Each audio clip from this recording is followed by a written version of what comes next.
Pope Francis has met with the families of 5 hostages still being held captive by Hamas in Gaza. And the parents of a Michigan school shooter will be sentenced today after being convicted of involuntary manslaughter. Good morning. I'm Corva Coleman from NPR News, and here are today's top stories. Israeli Prime Minister Benjamin Netanyahu says a date has been set for an Israeli military operation in Gaza's southern city of Rafah. He wouldn't reveal it. He says Israel has to eliminate Hamas. Biden administration officials say they still have not seen a credible plan from Israel to protect Palestinian civilians in Rafah. Pope Francis met with the families of 5 hostages held captive in Gaza. One of the family members, Ashley Waxman-Bakshi, says the pontiff was warm and welcoming. He is working in his own channels to help with releasing the hostages, and that he is committed to it. She also says Pope Francis described Hamas as, quote, evil. The British Foreign Secretary, David Cameron, is visiting the U.S. this week to talk about aid to Ukraine.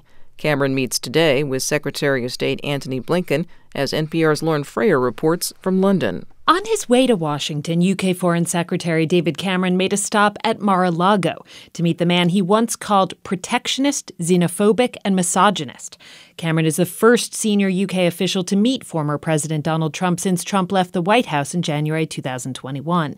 The UK Foreign Office says it's standard practice to meet opposition leaders on these trips, and Trump may be key to convincing Republicans to support a Ukraine aid package that's been stalled in the U.S. Congress.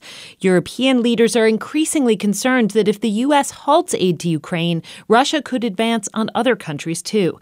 Cameron says victory for Ukraine is vital for both American and European security. Lauren Frayer, NPR News, London. The White House says President Biden will meet with workers who provide care services today, from child care to home-based care. The president will also make remarks at the White House. The parents of a convicted Michigan mass school shooter will be sentenced today for involuntary manslaughter. From member station WDET, Quinn Kleinfelter reports the case against Jennifer and James Crumbley sets a precedent for holding parents criminally responsible for their child's actions. Prosecutors want the Crumbleys to serve between 10 and 15 years in prison. They claim the parents have shown a, quote, chilling lack of remorse, ignoring signs their son could become violent and instead buying him a handgun as a present. That includes James Crumbley making profanity-laced threats against the prosecutor over a jailhouse phone and Jennifer Crumbley's testimony during her trial. I've asked myself if I would have done anything differently, and I wouldn't have. The Crumbleys want to be freed after spending more than 2 years in jail. Jennifer Crumbley has offered to serve any additional time under house arrest at the home of her defense attorney. For NPR News, I'm Quinn Kleinfelter in Detroit. Millions of Americans in 13 states enjoyed a total solar eclipse yesterday, even if many had to peer at the sight through clouds.